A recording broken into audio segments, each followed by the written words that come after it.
Okay, so let's begin with our usual invocation.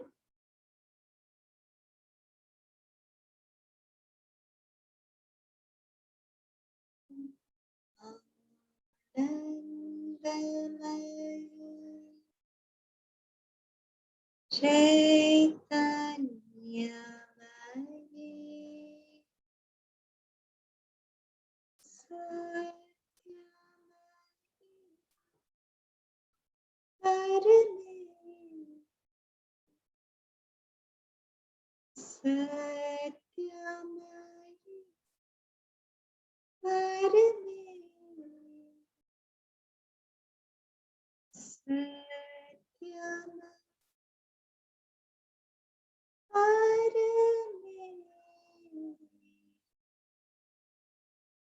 Satya Jnana Satya Jnana Jyoti Paramita.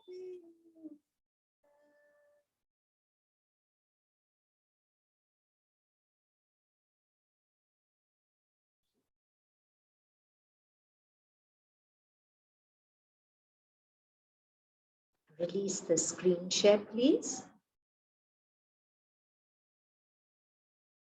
So today being one day after Ganesh Chaturthi, and Ganesh was a god actually very dear to Mother. In her room, she actually had little Ganeshas sitting.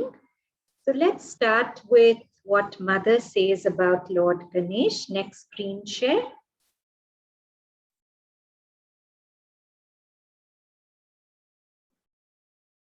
This is Mother's words, okay, in her own words. You see, this is how it happened. There's this Ganesh. We had a meditation, this was more than 30 years ago, in a room where prosperity is now distributed. Prosperity is the first of every month. The ashramites are given provisions. In those days, Mother herself used to give it. Now, of course, it's distributed. There were 8 or 10 of us, I believe. We used to make sentences with flowers. I arranged the flowers, and each one made a sentence with different flowers I had put there. And one day, when the subject of prosperity or wealth came up, I thought they always say that Ganesh is the god of money, of fortune, of the world's wealth. I thought, isn't this whole story of the god with an elephant trunk merely a lot of human imagination? Thereupon we meditated. And who should I see walk in and park himself in front of me but a living being, absolutely alive and luminous with a trunk that long and smiling? And then in my meditation, I said, so it's true that you exist. Of course, I exist. And you may ask me for whatever you wish from a monetary standpoint. And of course, I will give it to you.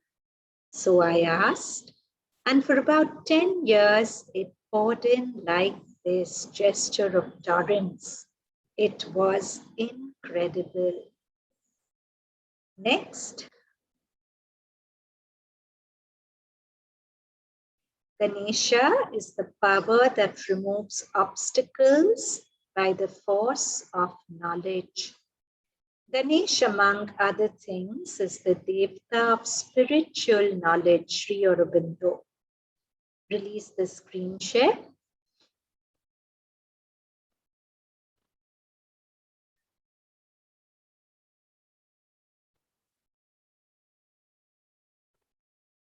So, Ganesha is the Lord of knowledge and the remover of obstacles and the giver of wealth.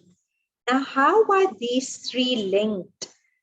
Well, because beautifully said that there are no wealthy and poor people. There are just people who are wealth conscious, and there are people who are poverty conscious.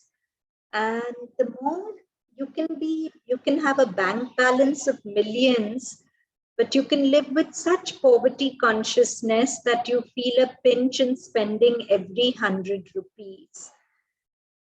Then that wealth becomes a curse rather than a boon. But you can be so wealth conscious that even with a modicum of savings, you can live as if you have millions. And then again, it's a razor's edge balance between being abundance conscious, wealth conscious, and not being foolish and not caring for Lakshmi. So it's a fine balance between caring for Lakshmi with discretion and between poverty consciousness. And that's one aspect of Ganesha, the wisdom to have discrimination along with wealth consciousness or abundance. And the remover of obstacles, because Mother says wealth is actually a force, it's an energy. And if there are obstacles in your consciousness, those obstacles block the flow of that energy. And if Ganesha is the god of wisdom and he removes those obstacles, then it's common sense that the wealth will flow once your obstacles to the wealth force, among other obstacles, have been removed. But Ganesha is not just the one who removes obstacles to the wealth force. He is the god of wisdom who removes obstacles by the force of knowledge. Isha, can you remove the screen share, please? So, Ganesha is the Lord that removes obstacles by bringing forward our wisdom. But there could be many, many other obstacles also that are removed by wisdom, and wisdom is at the end of day light. So Champaklalji, most of us know about him. Those of us who don't, he was one of the blessed ones who got to spend a lot of time with Sri Aurobindo. He looked after Sri Aurobindo, and to my knowledge, he's perhaps the only human being I've heard of who got a hug from Sri Aurobindo. When Sri Aurobindo was leaving his body, he's known to have called Champaklal and hugged him. And many interpretations of that, it was his gesture of hugging humanity. And Champaklal was to be with a being of light like Sri Aurobindo 24/7. You need to have a very different kind of consciousness, and he did.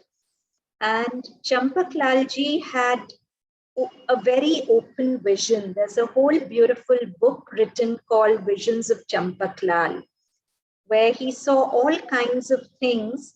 Now, they are happening all the time, but our visual range is very limited. So we may not see it, but a being like Champaklal would probably see it. What I'm trying to say is, we've all experienced periods of great illumination, and then suddenly a great darkness comes, and we don't know where it came from. And then again, there's a period of illumination. So that's all we can perceive. But for a being like Champaklal, he would see the play of forces. He would see the light that caused the illumination. He would see the forces of darkness that tried to distort it. And so, since we are talking about the remover of obstacles, and light is the ultimate remover of obstacles, I'm going to share a very beautiful vision of Champaklal, which he saw on 9th of December, 1 year, the day of Sri Aurobindo's Mahasamadhi. So can we go to that screen share? Conquest of the Asura on Mahasamadhi day is what Champaklal calls it. These are Champaklalji's words. It was on the 9th December 1979. Okay, Sri Aurobindo had left his body in 1950. This is 1979. One of our unique, elevating and auspicious days. I saw the Samadhi courtyard a little bigger than what it is at present. So Sri Aurobindo was put into the Samadhi on 9th of December, although he left his body on the 5th. We all know that for 4 days from 5th to 9, he was surrounded by such a powerful golden light that the mother said, let it be. And when the light receded, 9th of December, he was put into the Samadhi. It was on the 9th of December, 1979, one of our unique, elevating and auspicious days. I saw the Samadhi courtyard a little bigger than what it is at present. The Rosary House, the building on the southern side of the Samadhi, was not there. I remember the mother telling me once, we shall build a big meditation hall there. Incidentally, the present main building of Sri Aurobindo Ashram actually consists of 4 houses. It is very interesting and very symbolic as the mother has given the significance of the number 4 as manifestation. And the Samadhi, of course, is the place for manifestation on earth. People were meditating in the Samadhi courtyard. Our dear little children were also sitting there on one side. I noticed that some children were getting up and moving very quietly to change their places. They walked in such a way as if they were guided by some unseen force. There was no disturbance at all. Due to their movements, the atmosphere was extremely peaceful. A little later, I saw that our beloved service tree was standing just in front of the western side of the Samadhi. Those of us who've been there know what the service tree is. For the rest of us, it's a tree which shades the Samadhi. We consider it very special, and the mother gave it the name service because it kind of gives service to the Samadhi at all time. And also the thought that Sri Aurobindo's body is in the earth and the roots of the service tree probably go below the Samadhi. And you can imagine the kind of force the service tree channels. So a little later, I saw that our beloved service tree was standing just in front of the western side of the Samadhi. It moved very gradually all around the Samadhi. So to our vision, the Samadhi, the service tree is maybe non-living, maybe just a tree which is static, but it's an energy, and the whole thrust of that energy must be so much bhakti and service that to Champak Lalji's vision, he could actually see the service tree circumambulating the Samadhi, doing pradakshina around the Samadhi. It moved very gradually all around the Samadhi. Its movement was so slow that one could hardly notice the tree was moving. After making one pradakshina of the Samadhi, it went back to its present place on the northern side of the Samadhi. Next. It then started growing higher and higher, and its branches began to extend far and very far and wide on all sides until they covered the whole universe. This was all in Champak Lalji's vision. That's how the action of the Samadhi on subtle planes probably spreads to the whole universe. Yes, the whole universe. I saw it with my eyes. I could see the branches had extended, but could not perceive how. The movement of extension was not visible. Then the tree was fully studded with huge, luminous, transparent, golden service flowers. Those are the flowers of the service tree. I could not see the branches or leaves or trunks, but only flowers and flowers. It was wonderful, magnificent, an unimaginable sight, which gave me inexpressible joy and ananda. A little later, the tree gradually assumed its original form and size. This time also, its movement of contraction was not at all discernible. So he did not see it getting small, but it came back to its original size. It had earlier expanded into the universe.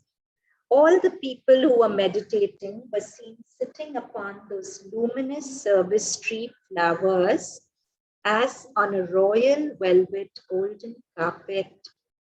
But the tree was also full of those magnificent flowers as before. The quantity of flowers had not diminished at all. Then a unique sight was perceived. I saw fire coming out from each person sitting there. In some cases, it emerged from their foreheads, in some from their hearts, and we must understand that fire, Agni, is aspiration. And perhaps the Samadhi is one place which really awakens this aspiration within us. So we sit there, we feel it. But Champaklalji had the vision. Some people who are more mental feel the aspiration at a mental level. So it'll be at the forehead, some from their hearts, some from their vital and their navel, and so on. Each fire was a different color. Some were milky white, some snow white, some red, green, gold, yellow, green, yellow, blue, silver, pink, golden, and some of mixed colors, and some in very few cases even of ash color, depending on how strong your aspiration was. The fires appeared like a yajna vedi in front of each and every one. The flames of these fires were rising up. Next, some mounted very high. Each one had a different height. This was a marvelous sight to see. All of a sudden, I saw in the middle of the Samadhi courtyard a space, a very tall Asura. Now, if you read our Vedas, before any yajna is about to happen, the Asuras or the hostile forces always come to stop the yajna. Very often, when you're about to do something very important for yourself spiritually, you'll often find a great resistance in your mind trying to tell you, don't do this. Why are you doing this? Stop. So, I mean, we are personifying it as an asura, but really they are forces at play. And these forces were visible to Champaklalji. So a very tall asura, his color was brown, but slowly he began to change his color, which became very dark and turned into black coal tar. It was shining. His eyeballs were big and round and frightful. His very long nose was pointed, and from that front part, he was blowing some ash-colored substance which spread everywhere. He had no ears, but two big, deep hollows. His mouth was very big and round and unshapely, and something jutting out of it too. His whole form was hideous, horrid, and terrible. This Asura turned his ferocious gaze all around and looked horrible. At this time, the atmosphere became very gloomy and disturbed, but none of the persons stirred from their places, not even our little children. They all continued their meditation. The Asura was feasting his eyes on the tiny creatures. Some creatures he unleashed and was allowed in a hideous way and rushed towards the Samadhi. Instantly, brilliant snow-white light descended with great velocity and filled the whole courtyard, with the result that the Asura was stuck then and there itself and could not even budge from the place where he was standing. Next. I saw him struggling very hard to move, but he could not go to the Samadhi. Perhaps he wanted to destroy it. It appeared like that from his look. And as the light descended, The Asura's body became milky white down his chest. The rest of his body remained brown. The tiny, innumerable creatures were no more there. They all dissolved in the white light. Then my eyes glanced up. They met with an indescribable and magnificent sight.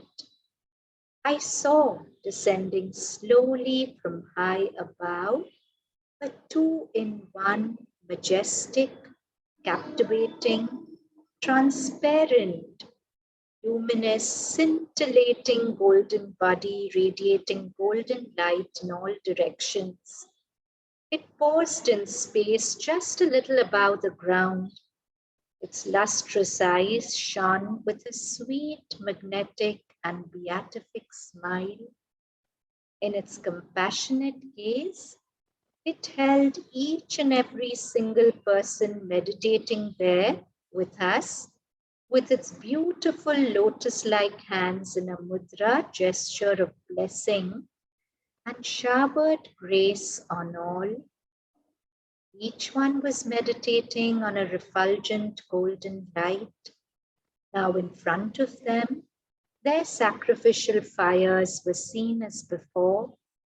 They were mounting higher and higher with greater intensity. Some of them soared very high above. The atmosphere became very calm, peaceful, and elevating. It was marvelous, enchanting, and an unparalleled sight to see. The Asura was there no more. Release the screen share. So it's beautiful to see that Champaklal could actually see all this. For us, our experience could be moments of light and darkness at the Samadhi, but we don't really experience the play of forces. And we don't really see the endeavors of grace to bring us the illumination that we get at the Samadhi. So very often, it's human nature to take it for granted that, yeah, I felt so peaceful, I felt so good. But we don't know the battles that are being fought by the light to bring us to this illumination, to bring us to this peace. And not only at the Samadhi, we've experienced this anywhere, that we are sometimes feeling so anxious, so dark, and we just pray to Mother, we aspire, we feel her for a moment, and it takes that one moment of illumination and all the anxiety and stress goes away. Now, we had Champaklal's vision, we could probably see the play of forces and the victory of light over it, but we don't see, which is maybe our ignorance is our bliss. Maybe it would be overwhelming to see that. You need the vital of Champaklal to be able to see all this and not get thrown. Until we don't have that kind of vital, our ignorance itself is our protection. But the point is to remember that however terrible the Asura is, the light is always more powerful. But in order for it to act, we need to align ourselves with it. We need to be faithful to the light. We need to be able to really call it down into the earth. So that's the significance. We regard Lord Ganesha as the Vigna Harta, but all gods at the end of the day are light, right? And this is about the victory of light over darkness. That's what this really is. Guys, can I request some of you to keep your videos on, because I feel like I'm talking to nobody if I can't see anyone. I'll feel grateful. Thank you very much. Thank you. Okay, so that was the story of the Asura and the light that conquered it. So now we why it's important to remember this is to remember that very often we feel our anxiety or our darkness is caused by circumstances of life, but very often our minds and our moods are just a play of forces which we are not aware of. And it's okay if we are not aware of them, but at least we have to be faithfully to try and be aware of the forces of light. We don't have to pay attention to the forces of darkness. It's okay if we are not aware of them. But whenever a dark mood grips us, it's very important to be aware of the light and call down the light and not allow that dark force to put off our aspiration. That's what uh, the Asuric Shaktis want to do, right? That's what Champaklalji saw. He saw that people were sitting at the Samadhi with the aspiration like an Agni rising up to the sky. And he saw it like a Yagna Vedi with many fires. And the Asura was trying his best to put down that Agni. And he saw many people, their Agni couldn't be put off despite his attempts. Those are people with a strong aspiration, but there were some whose aspiration could be put off. And that's the time we feel hopeless. We feel, oh, this is nothing. What the hell? I'm trying so hard. Nothing's happening. That's not really the truth. That's the work of forces which are aligned against the light, and that is their work. And that's why Mother says that we need to be hero warriors to really follow this path, because there are so many forces pitted against their work and they can't win against them. But they need a conscious collaboration, and they need our allegiance, and they need a stubbornness in us that no matter how overwhelming the moment is, how dark it appears, I am not going to give up on my joy and my aspiration. I am committed to be happy, if nothing else, because Mother's with me. If nothing else in life can give me joy for the moment, so be it. I have Mother, she's enough for me to be joyful. So to be committed to be happy, to be committed to aspire, to, it's like why I read out this vision is it's very beautiful to replay it in your mind, because you don't have to be at the Samadhi for it to be happening. You could be sitting at your house and you could be feeling so much aspiration at one moment, and suddenly a dark mood comes, a thought comes, a fear comes, and that aspiration gets squashed. And then you have to remember that there were so many people at the Samadhi whose fires didn't get quelled. No matter how hard the Asura tried, the fire and the aspiration and the joy could not be destroyed.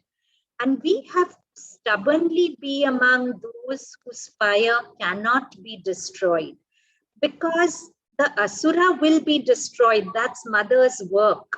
She will, one moment the Asura was doing all this drama for a while, but the light acted for one moment and the Asura was destroyed, because that light is more powerful than anything else in the world. And those of us who are sometimes scared of darkness, scared of this, scared of that, we have to remember that Mother is the most powerful occult force in the world. There's not one force of darkness that can stand her light. One moment of her light and all forces of darkness vanish. But we have to be the earth that can hold her light, that can harbor her light. Her light is there, but earth has to be ready to receive it. And each of us are part of that earth. So all we have to do is to create receptivity in us. And what really helps receptivity are two things: our tenacity to hold on to our joy and our tenacity to hold on to our aspiration. No matter what the darkness of the moment, I am going to be happy. Even if that person's terrible, even if work is like this, I have mother, and that is reason enough to be happy. Other things will change. She will change them in her own time. But I am committed to being happy only because I know she's with me and she's my fountain of joy. And cling to that commitment. And if we can do that, she is going to do her work. One moment, I mean, this many of us must have experienced that we are feeling so dark and gloomy the whole day. And sometimes we pray to her the whole day, nothing happens. But one moment in the evening, suddenly something comes alive. We feel her so thunderously, and that whole darkness goes away, and you wonder what has happened. But Champaklal vividly described this whole play. So the whole point of this is to remember that very often our mind thinks that it's circumstances that is causing our dark moods. And yes, circumstances in a way juxtapose with forces, and there's no real fine line between the inside and the outside. It's one continuum seen from another plane. But the point is that our dark moods are not caused only by circumstances. They are caused because somewhere we are opening our doors to forces of fear, forces of depression, forces of darkness. And our job then, I mean, if you keep your door open, rats, lizards, everything will enter your house, right? You have to shut your doors to it, then it can't enter. And well, if it enters, you'll do something to flush the pests out. So if it has entered you, if you have fallen prey to a dark mood, a dark moment, drop everything else. Don't try and fix circumstances outside. Just sit with the mother, open to her light, and let her come down and do her work. Believe me, if you get your inner space aligned with her light, over a period of time, or perhaps the same day, the same hour, circumstances will get aligned. Because life always functions inside out. It doesn't function. We think we'll fix the circumstances and the dark mood will go away. It doesn't work like that. You have to fix the dark mood and the circumstances will probably go away over a period of time or whatever. That we don't know. But your priority is to stay aligned to the mother as if she's your lifeline. And people, I'm saying this with great responsibility. We are in a very strange time. All of us are experiencing it. Very strange things are happening. Very strange things are falling apart, whatever. And Sri Aurobindo has said it in Savitri, only were they safe who had God in their heart. There's a beautiful line like that. It's not poetic to say mother is our lifeline just now. If we don't cling to her with all the tenacity of our consciousness, it looks like it'll be a very tough time. But apart from being a very tough time, it'll also be a very exciting time, because if we do cling to her, we'll make progress that our soul has wanted for lifetimes. This is the time to make it. But we have to cling to her with all the stubbornness we can muster and never give in to that dark thought, that dark moment, that fear, because Mother has said that I am there to help you at every moment. But if you give in to fear and darkness, my light, even if it's right outside you, it's not able to enter. So that is the effort we have to make. Beyond that, however tough the times are, Mother has promised us that if you felt love for me even for one moment in your life, I've put a golden chain around your heart, and you are my responsibility for lifetimes to come. So that is her promise. She is going to keep it. But at our end, we have to move heaven and earth, not to sink into fear, not to sink into depression, not to sink into joylessness or hopelessness. Okay, so Now we go to Savitri. We are going to that very special moment where the debate of Savitri and death has reached its culmination. Death is the darkness, the forces of darkness outside us, in our mind, that voice which tells us the world is terrible, it's never going to improve. I'll just have to stick it out and die when my time comes, but it'll be just like that. That's the voice of death inside us. And Savitri is the voice of the psychic being, the mother inside us. And a beautiful cantos in Savitri where there's a battle between Savitri and death.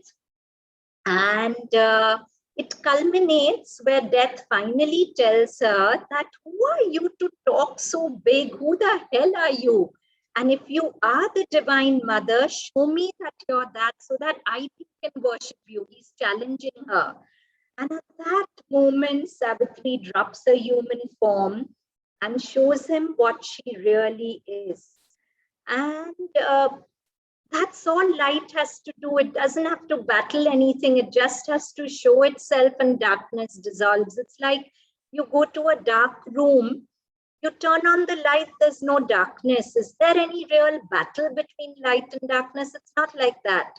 So mother just shows herself, and this mighty death, so scornful, so mighty, he just completely dissolves, just like the Asura in Champaklal's vision just dissolved when the light manifested.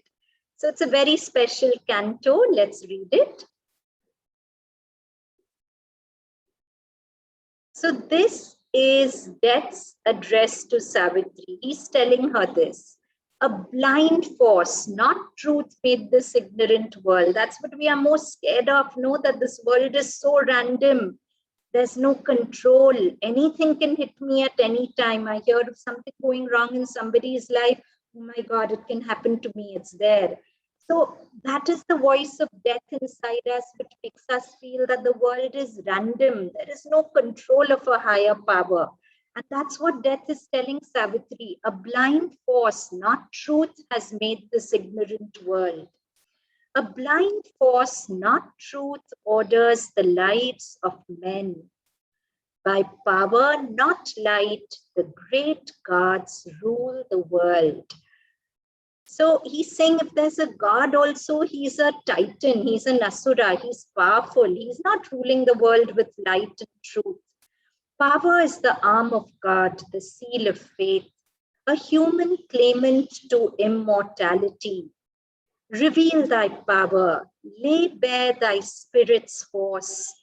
Then will I give back to thee Satyavan. So Satyavan, of course, he's Savitri's husband, but in symbolism, Satyavan is the soul of man which has fallen into ignorance and death. And Savitri is the battle of the Divine Mother as the psychic being inside each one of us to rescue Satyavan from the clutches of death. So death is saying, reveal thy power, lay bare thy spirit's force, then I will give you back Satyavan. Or, if the mighty Mother is with thee, show me her face that I may worship her.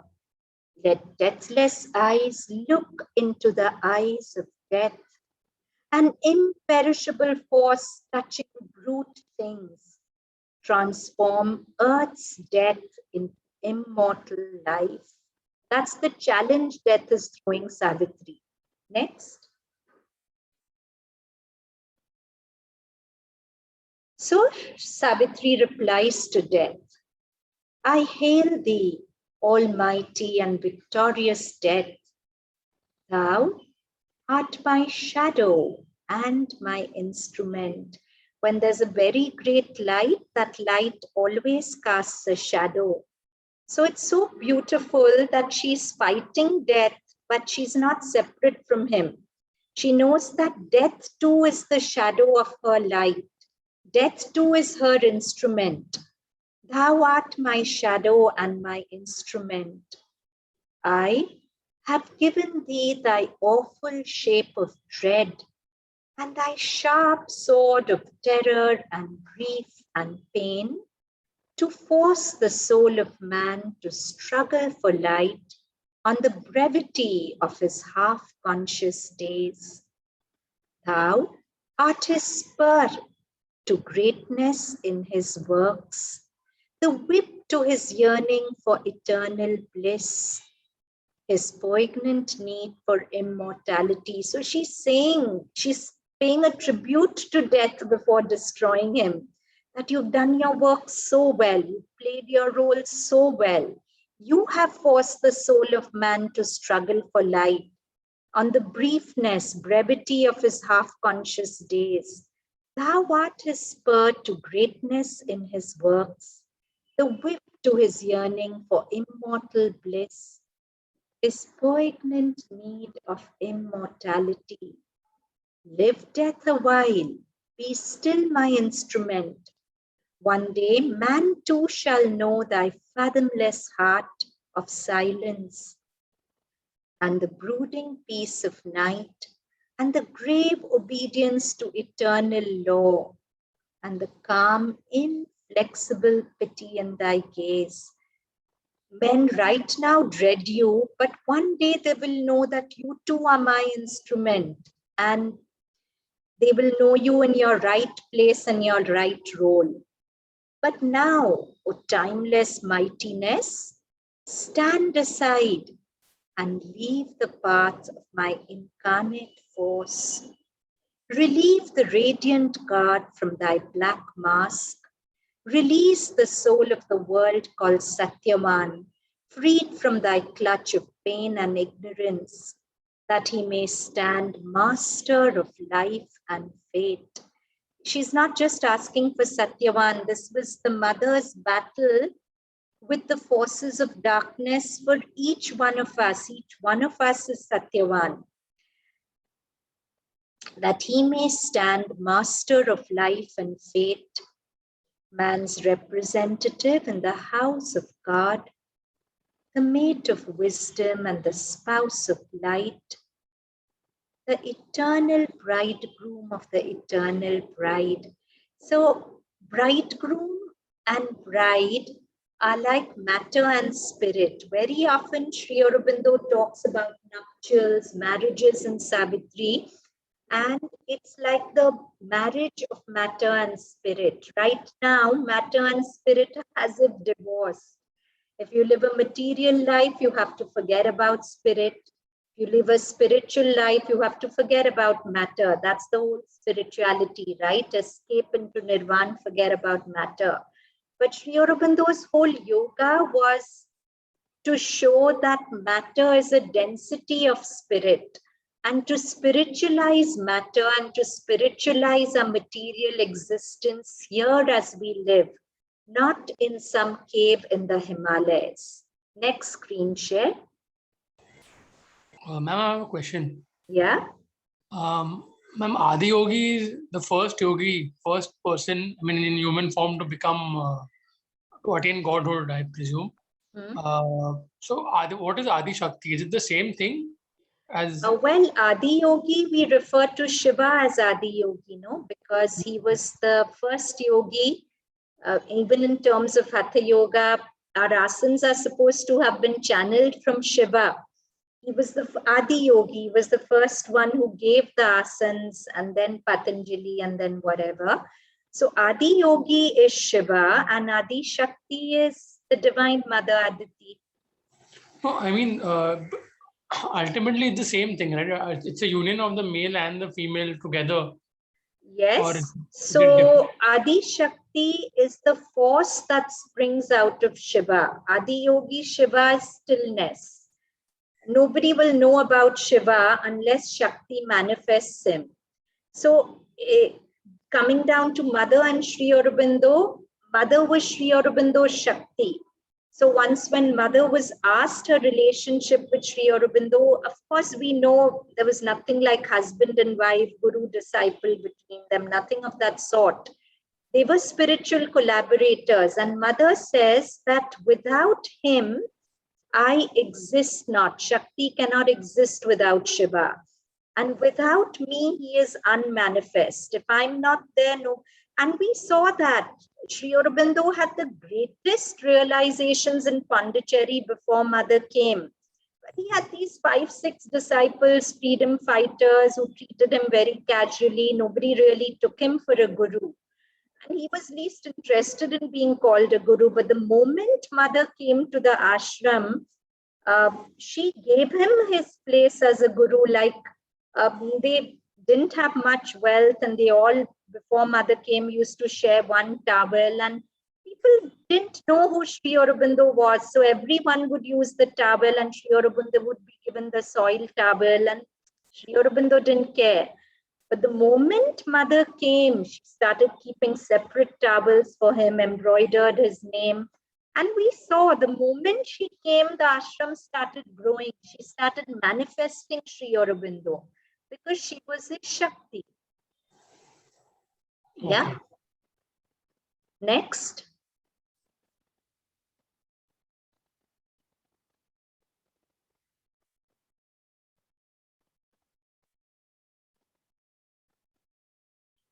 She spoke. Death, unconvinced, resisted still. Although he knew, refusing still to know. That's the beauty. He knows she's the Divine Mother, but stubbornness, I won't recognize her. Although he saw, refusing still to see. Unshakable, he stood claiming his right. His spirit vowed, his will obeyed the law of its own nature, binding even on gods. The two opposed each other face to face. His being like a huge fort of darkness towered. Around it, her light grew an ocean seed. So beautiful. Again, he's painted with words. Death is like a fortress of darkness. And very often forts have an ocean below them. So she was like an ocean of light going around the fort of darkness. And here itself, we discussed earlier that describing water, it is said that love is stronger than hatred and water is stronger than rock. Because water can erode rock by embracing it, but a rock can keep hitting water and water won't be hurt. So death is like that rock, but the mother is like water. So his being like a huge fort of darkness towered. Around it, her light grew an ocean siege. A while the shade survived, defying heaven, assailing in front, oppressing from above. A concrete mass of conscious power he bore, the tyranny of her divine desire, a pressure of intolerable force weighed on his unbowed head and stubborn breast. Light, like a burning tongue, licked up his thoughts. Light was a luminous torture in his heart. Imagine if darkness wants to be dark, then light becomes a torture for it, right? So light like a burning tongue licked up his thoughts. Light was a luminous torture in his heart. Light caused a splendid agony through his nerves. His darkness muttered, perishing in her blaze. Her mastering word commanded every limb and left no room for his enormous will that seemed pushed out into some helpless space and could no more re-enter but left him void. Next. He called to night, but she fell shuddering back. He called to hell, but sullenly it retired. He turned to the inconscient for support from which he was born, his vast sustaining self. It drew him back towards boundless vacancy. So all these are the strongholds of death. Night is darkness. So he called to his darkness, but the light was so strong that the darkness felt shuddering back. He called to hell, because hell is another stronghold of death. But even hell couldn't come to his rescue. Sullenly it retired. He turned to the inconscient, the unconsciousness in the world, because that's another stronghold of death, from which he was born, his vast sustaining self. It drew him back towards boundless vacancy, as if by himself, to swallow up himself. He called to his strength, but it refused his call. His body was eaten by light, his spirit devoured.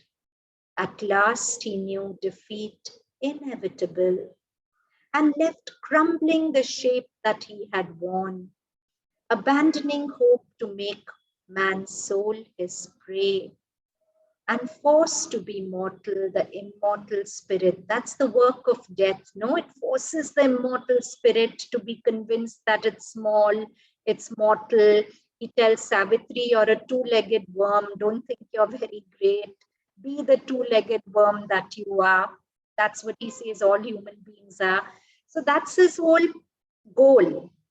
So now at this moment, he abandoned hope to make man's soul his prey, and forced to be mortal, the immortal spirit.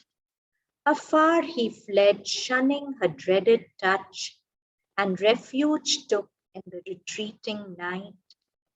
In the dream twilight of that symbol world, the dire universal shadow disappeared, vanishing into the void from which it came, as if deprived of its original cause.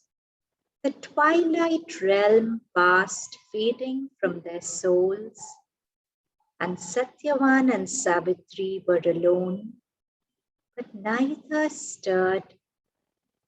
Between those figures arose a mute, invisible, translucent wall. That is another thing, but the point is death had crumbled. And this is very similar to the vision of Champaklal, where he actually saw that the light manifested and it did not have to even attack the Asura. The Asura just got stuck and dissolved when the light manifested. And something similar has happened here to death. And if we remember the Gita, something similar happened on the battlefield of Kurukshetra. So when Arjun, the first chapter was Arjun's Bishad Yog, where he's saying, I can't fight. He's in a mood of great depression. He's almost suicidal. He said, let me die instead of killing my kith and kin. And we feel like that often. No, let me die instead of living this horrible life where people are so horrible to me or whatever. And we know that Sanjay was describing the whole scene to Dhritarashtra while it was happening. And Dhritarashtra was applauding Arjun for this. Wow, such a good person. But that's what we are saying. We have such a limited vision of good and evil. From the point of light, Arjun was totally in the hands of darkness. He was not willing to be an instrument of light. Obviously, some negative energies had deeply gripped him, that he fell into so much darkness and depression. And the world is applauding him. What a virtuous, moral guy. But that's how limited world vision is. And that's when Krishna cajoled him a lot, but Arjun just wouldn't listen. That's when Krishna, just the way the mother showed death, her real avatar as Aditi, Adi Shakti, and death crumbled, that's when Krishna showed him his Mahakal Swaroop. And that's the time the darkness that gripped Arjun collapsed and he said, okay, you win, but I can't bear to see you like this anymore. Come back to being the form of my friend. You won, I'll do exactly what you say. And that's the moment the darkness left Arjun, because it was made to see the light. And this is an important clue for us that praying to Mother is great and it's good. But it's not enough. Mother has said again and again, I need conscious collaborators. I don't need devotees only. And until we can consciously feel her light and channelize it into the world, we can't be conscious collaborators. Unless we are conscious of her light, how can we consciously collaborate with it? We can be devotees, and there's a role that has to be played. Nobody undermines the role of prayers, but we have to graduate from being devotees to being conscious collaborators, where we are conscious of her light. And when we are conscious of her light can work so much more powerfully. Even if we are not conscious, her light will work, but it has a limited action because our receptivity is limited. But if we increase our receptivity, one prayer could also be make me more receptive, because that's all I need. I don't need to do anything. If I'm receptive to the light will do everything for me. But most of humanity, our problem is our resistance and the consequence lack of receptivity. So that's what we need to do, to consciously collaborate with the light and have it work. So get back the previous screen share, please, Isha.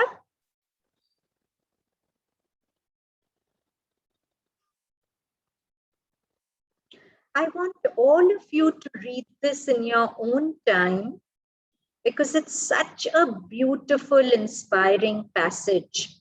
And actually, if you're a visual person, visualize it happening. And in your dark moments, you can use this visualization. It's very, very powerful.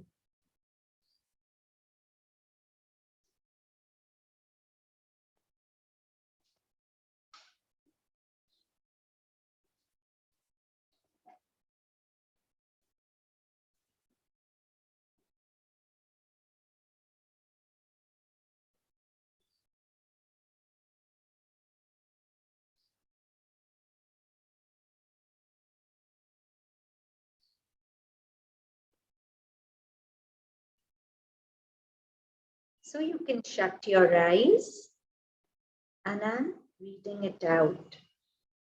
He called to night, but she fell shuddering back. He called to hell, but sullenly it retired. He turned to the inconscient for support, from which he was born, his vast, sustaining self. It drew him back towards boundless vacancy, as if by himself to swallow up himself.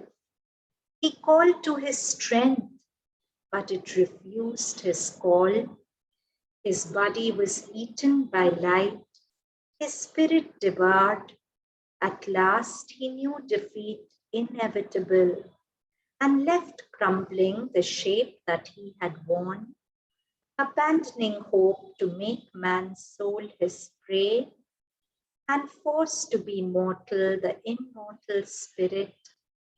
Afar he fled, shunning her dreaded touch, and refuge took in the retreating night.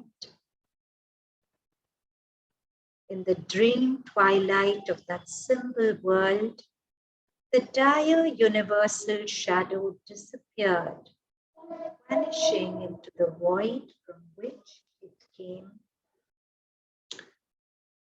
Next screen share.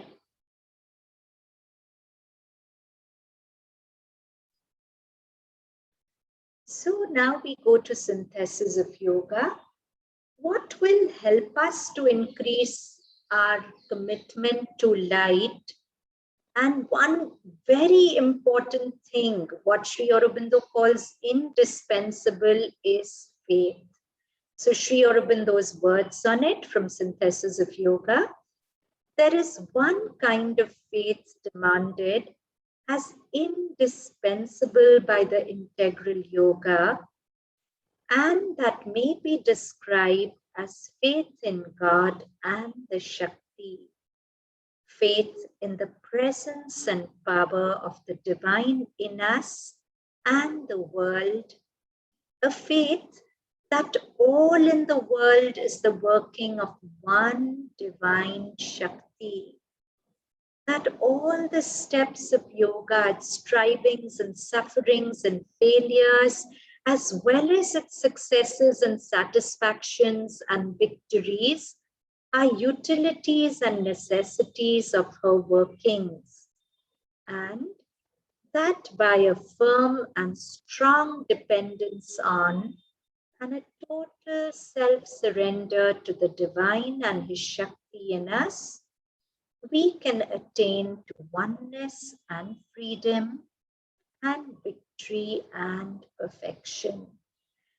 So what he's saying is that very often our faith is radiant and shining when things go well, when we see small miracles in our life. But the test of our faith is when things go wrong. Because we take it for granted that once we've come to the mother, only good things should happen to us. Good by our understanding of it, isn't it? But here it was Arjun, whose charioteer was none other than Krishna.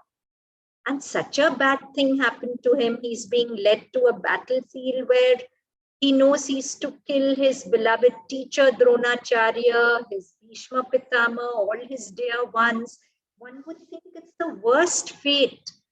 But it was paving the way for something so beautiful for Arjun eventually. I mean, how many people get to see the Lord in his Vishwaswarup and so many things after that also. I mean, Arjun was such a recipient of one miracle after another, one grace after another. And Arjun was a favorite of Krishna. He loved Arjun. So one would think that Krishna's grace has abandoned Arjun in his dark moment. Not at all. The dark moment is paving the way for light. So in our dark moments, we have to remember this, that however hopeless it seems, like very often we are working for one outcome in our nature, in a circumstance in life. And very often the feeling is we are taking 3 steps forward, 2 steps back. And taking that 2 steps back is very painful. That's the time our faith gets tested. Because you feel, what happened? It was going so well and I feel I'm back to square one. Things are back to square one. But here's where he says that one kind of faith demanded is indispensable. And that may be described as faith in God and the Shakti. Faith in the presence and power of the divine in us and the world. A faith that all in the world is the working of one divine Shakti.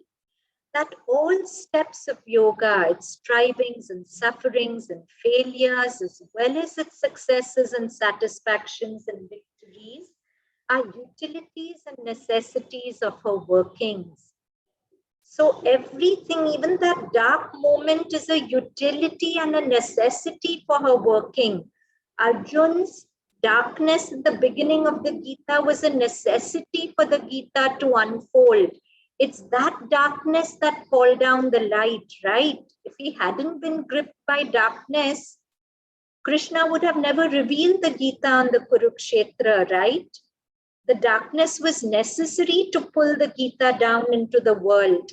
So everything, every striving, suffering, failure, as well as our successes, victories, are utilities and necessities of her working.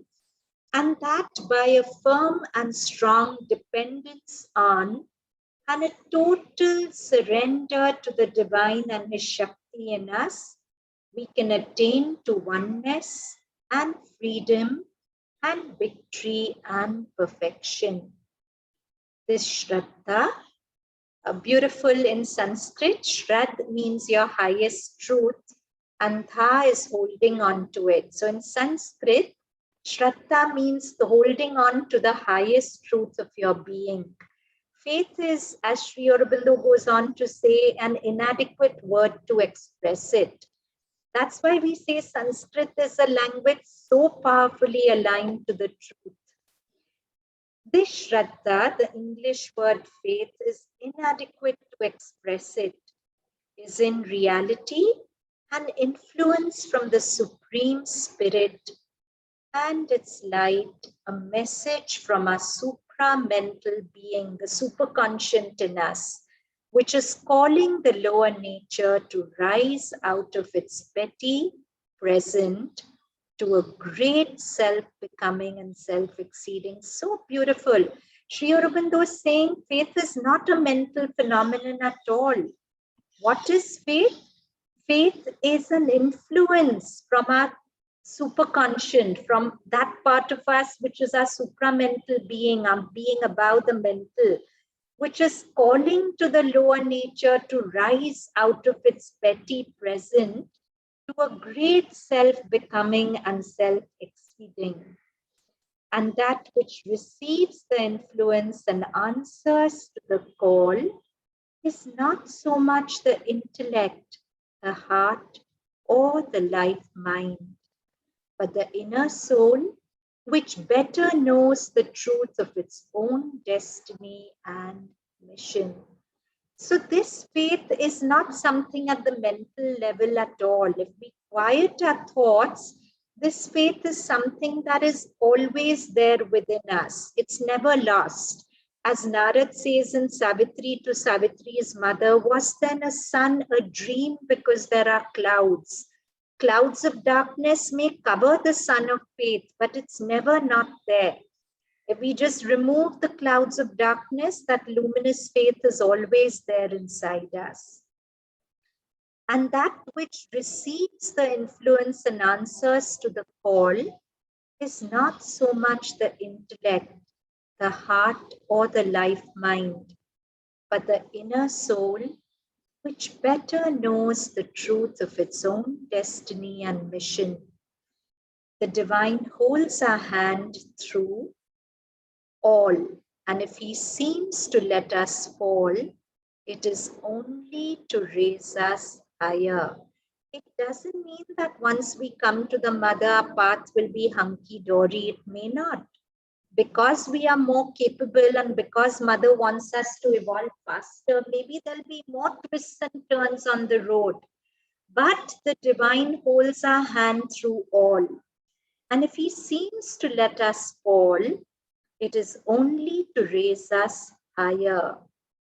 This saving return we shall experience so often that the denials of doubt will become eventually impossible.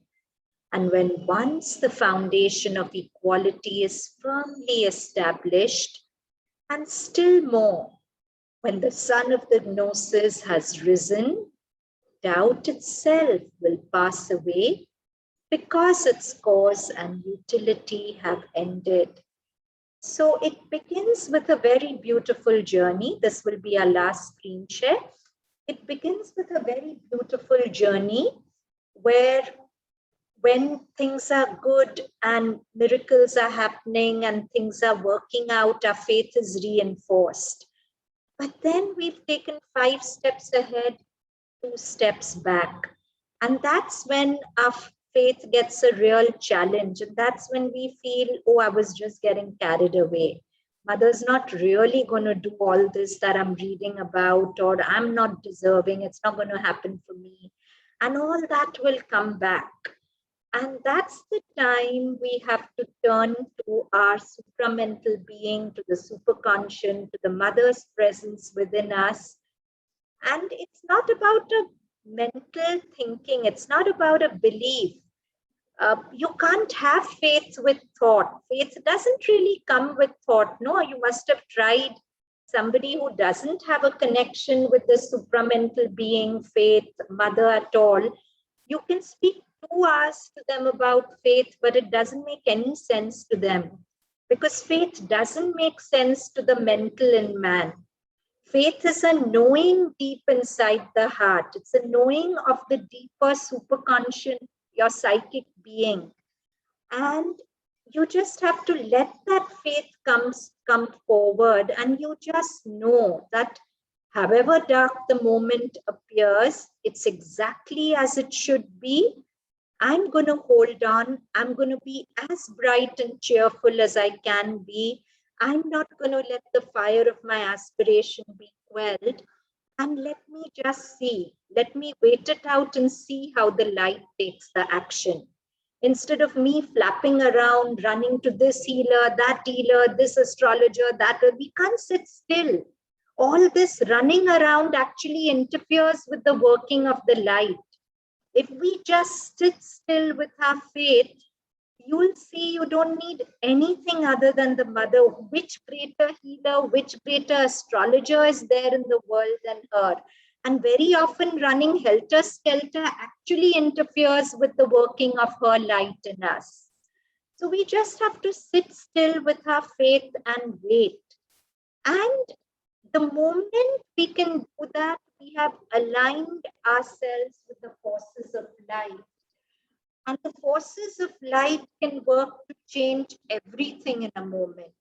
I mean, what seems impossible becomes completely possible, right from healing physical health to a difficult person, to a situation at work. And for sometimes, if it need be, it will be instantaneous. Sometimes it may not be instantaneous. Maybe our surrender and faith need to get stronger for it to act fully. And that doubt also has a purpose. Till it served its purpose, it won't go. As Sri Aurobindo says, all our failings, all our doubts, they have utilities in the process. So we, just because I've heard that for so and so they surrendered and the light worked magic, it may or may not. But I have to know that however light works, it is for my highest good. I have to remember that life is not random, it's not out of control.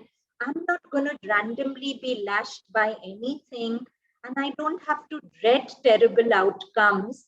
I have to sit with the faith that whatever the outcome, it's in the control of the light, it's in Mother's control, it's by her will. And also, when I say that the best will happen, it's a conditional best. Given my consciousness, the mother does the best that can be. But if my consciousness collaborates with her light, of course, it's a higher best. Are you understanding what I'm saying? When I say the best always happens, it's not the ultimate best that could. For example, mother has said, if you're in the middle of an accident and you give in to fear completely, you might probably die. If you're in the middle of an accident and you give in to fear, but you remember the divine, your consciousness is a little higher, you'll get wounded, but you won't die. But if you're in the middle of the accident, completely fearless and full of faith, you can get away from it without even a scratch. So each time it's a relative best that happens. That's why your conscious collaboration is so important. What is the consciousness you're bringing to the moment? That's how powerfully Mother's light can act in you, act in the people around you, act in your circumstances. If your consciousness is full of anxiety, fear, whatever, it's a limited action of the light. The light will act, it has control, but it has a limited control. And the more you open to it, the more you are receptive to it, the more control it has and the more capable it is of bringing about the miracles that you'd like to happen in your life. So I'll pause here for your questions. Any questions or any comments? Yes, I have a question. Yeah. All the fear, anxiety, which does come, where does that come from? We just discussed it, Purvi, that there are so many forces at play. It could come from the vital world, it could come from your subconscious, it could come from your mind, the mental world of your thoughts. But finally, every mind state you experience is a play of forces. And we are so ignorant, we don't know about these play of forces. The more conscious we get, the more control we have, right? The more you can see, the more you're able to control. So one thing is, as I said, don't give in to that mind state and be convinced that given this circumstance, I have no choice but to feel like this. It's never like that. It's not the circumstance, it's a play of forces. Does that answer your question? Yes. So at that point of time, we have to call in the light, and that's our self-effort. That's your self-effort. Even mechanically take mother's name. Even if you're not feeling her, not loving her, mother has said, mechanically also take my name. It'll give me some access to you. Read Savitri, read any simple work of Sri Aurobindo, Sunlit Path. Sometimes just reading a line of theirs creates that illumination, or just sit in front of mother's picture, look into her eyes. I mean, she can come to you in various ways, but do take my words very seriously. We are living in a time where mother is our lifeline. We cannot afford to let go of that lifeline. There are too many forces at play, and we have to hold on to her.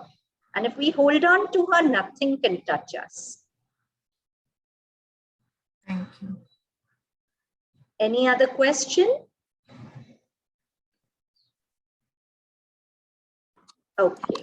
Yeah. Harsha? Yes.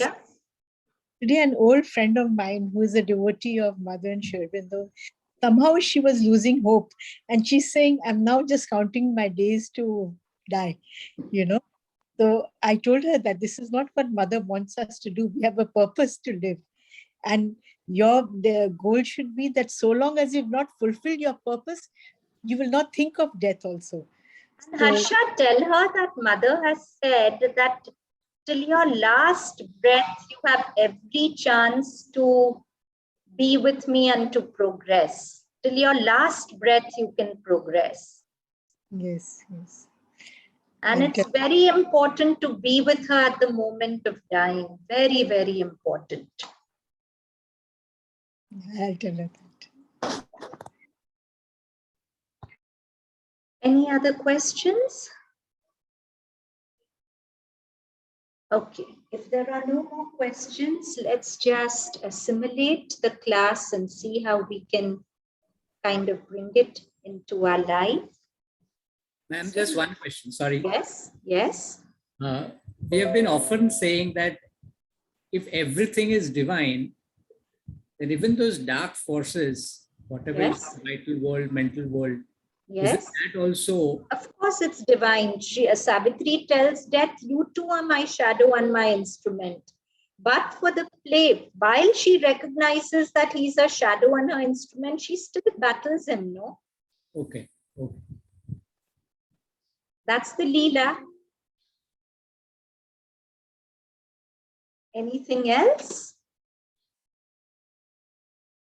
Okay, then let's speak. One last question, please. Sure.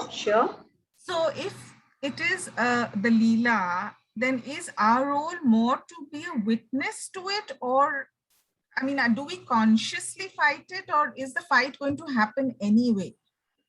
Purvi, if you can witness means to be outside it. Witness doesn't mean just sit like a stone. That is not witnessing. Witnessing is a consciousness that can rise above the play of mind and emotion and watch it with faith. That this whole world is a divine universe and nothing can happen here which is untoward in the ultimate analysis.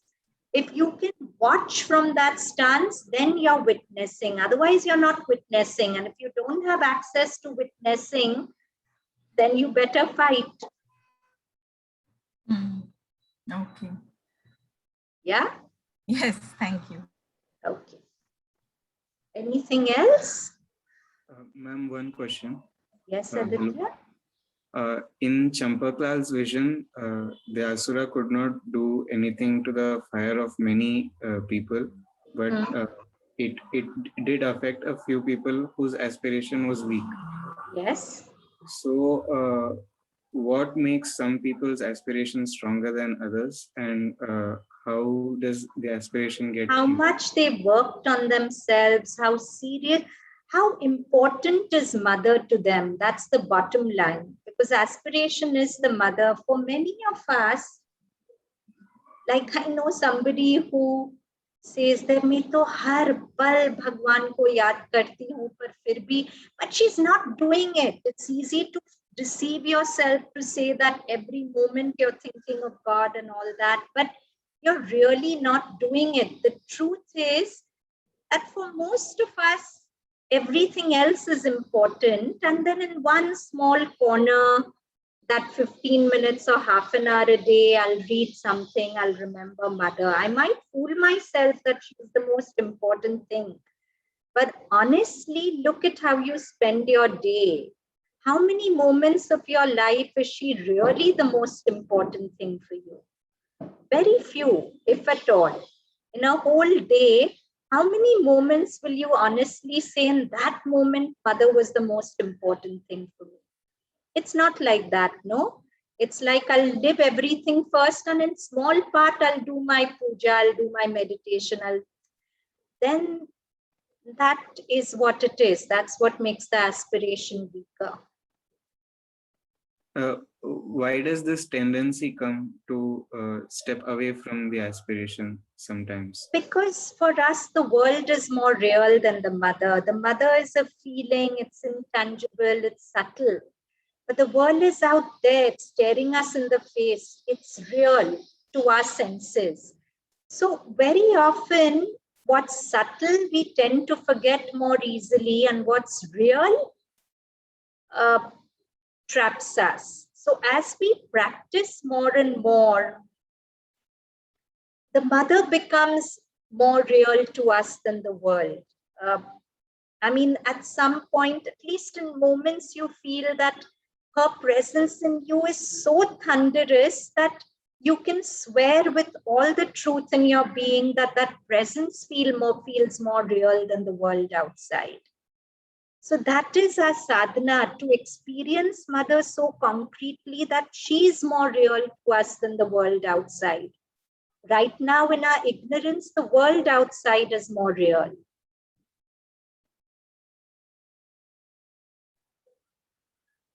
And you will say that, how do I do it?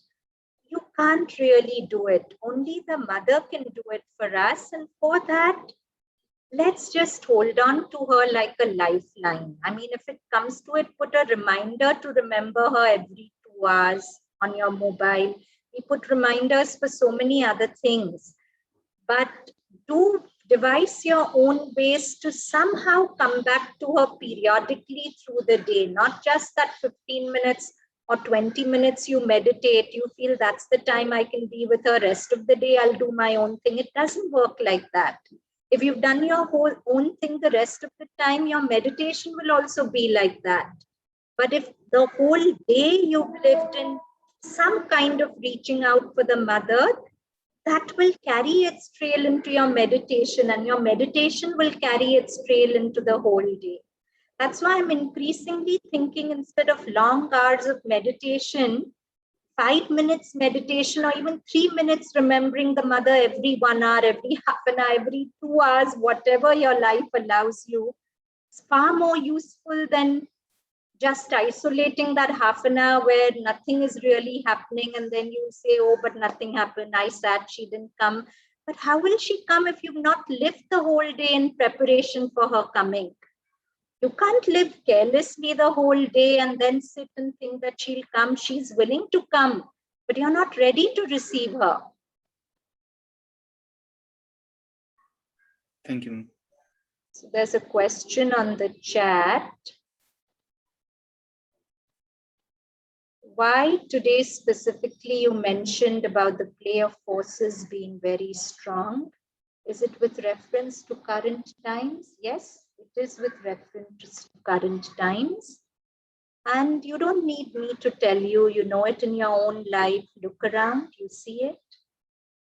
You see moments of extreme darkness, but at the same time, I have never heard of people telling me so many stories of miracle and grace that has come to their rescue. So it's both. It's what you're going to align yourself with.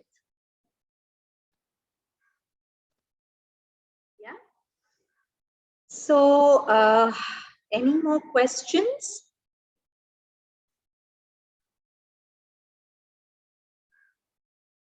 All right, so if there are no more questions, let's just sit quietly and let's really put a will to bring this class into our day-to-day living. How? We started with a vision Champaklalji had. Champaklalji, who'd been with Sri Aurobindo right to the end, where he saw people sitting at the Samadhi with a fire burning at their forehead, heart, or navel, representing different areas where aspiration can arise, mental, psychic, vital. And there was an atmosphere of great luminosity.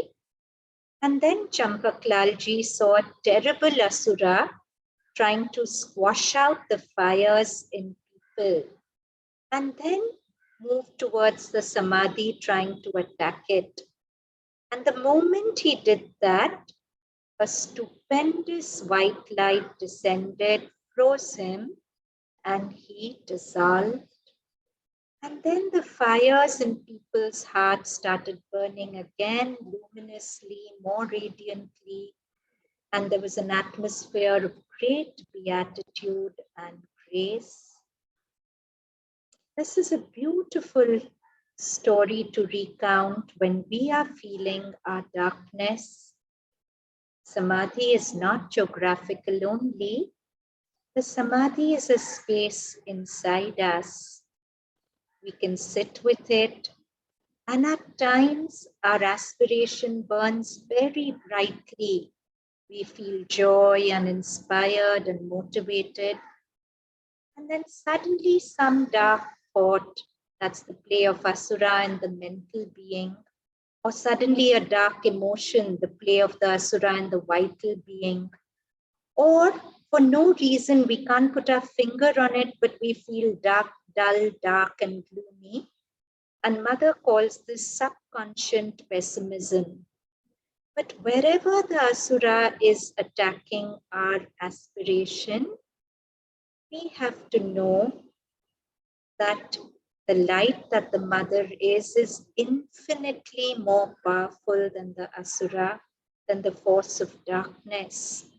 And we have to move heaven and earth not to give in to the dark moment. We give in to the dark moment when we lose our faith, when we feel, oh, I took 5 steps forward, but now 2 steps back, I'm back to square one, all is dark, nothing's going to change. I'm going to live like this and die like this. We have to fight that mind state. We have to turn within to find that luminous faith within us, which is ever present in our psychic being. We have to move heaven and earth to cling to the joy of the Mother's presence in us. No matter how joyless circumstances are, I have the Mother, and that's more than enough for me to be lit up with joy. In the worst circumstances, I can be committed to being joyful and filled with luminous faith. And that is conscious collaboration. The light will protect us, but the extent to which we consciously collaborate, its protection is enhanced. So Mother is our lifeline. Let's never for a moment forget to cling to her, to call her into the equation of the moment, to never be lackluster and hopeless. Because when I'm hopeless, I'm being ungrateful and disloyal to the Mother. And I don't want to do that ever.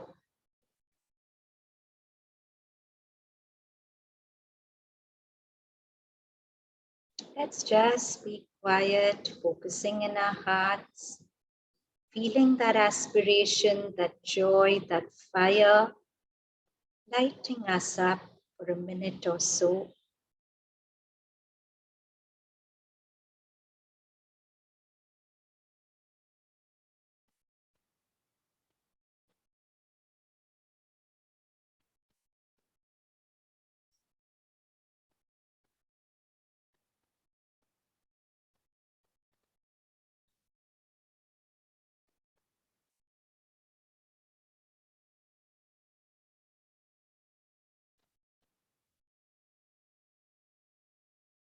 And slowly open your eyes whenever you're ready to.